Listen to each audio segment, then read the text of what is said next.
уюшулган кылмыштуулукту жана ошондой эле криминалдуу элементтерди түп тамыры менен Жүзү жашырылган тасмадагы ишкер уюшкан кылмыштуу топтун торуна түшүп зыянга учураган. Айтымында кылмышкерлер $385,000 тегерегинде материалдык товарларын тартып алышкан. Ишкер чоң муштумдардын үстүнөн УКМКга арыз менен кайрылган. Бул себептер биздин ишмерлигибизге жана ошондой эле жүк ээлерин аябагандай көп чоң зыян тийгизди. Жакшы жыйынтыктын негизинде менин жана ошондой эле жүк ээлеринин атынан урматтуу Камчы Кыдыршаевич сизге жана ошондой эле жалпы УКМКнын кызматкерлерине терең ыраазычылык билдиребиз.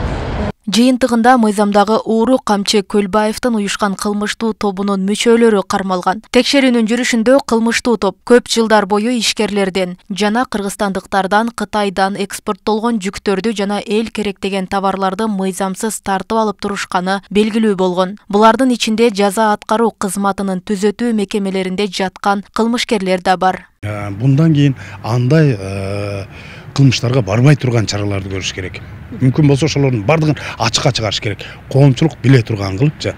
Аларга моральный ущербинен бери коюш керек. Себеби канча жылдан бери, же болбосо канчадан бери ошолордун мүлк мисалга 1 жыл калып алган болсо, аларга моральный, материальный ущербинен бери ошолордун эсебинен төлөп бериш керек. Тергөөнүн жыйынтыгында транспорттук логистикалык ишканага жана товар ээлерине уюшкан кылмыштуу топтун мүчөлөрү келтирилген зыяндын орду толтурулду. УКМК буга чейин өлкөдө уюшкан кылмыштуу топтордон жабыркаган ишкерлерге кайрылып кызматташууга чакырган. Атайын кызматтын төрагасы Камчыбек Ташиев өз сөзүндө, эгерде опузалап тартып алганы далилденсе, жаранга мүлкү кайтарылып берилет деп убадалаган. Кафе, ресторандарда доляда олтуруп, чоң ишкерлерге жанагындай салыктарды салып, көмүскөдөгү салыктарды салып, аларга басымдуулук жасап, жада калса ишкерлердин өзү баягы маңдай тери менен жасаган чоң ири бизнестерин тартып алган учурлар биздин өлкөдө абдан көп болгон да.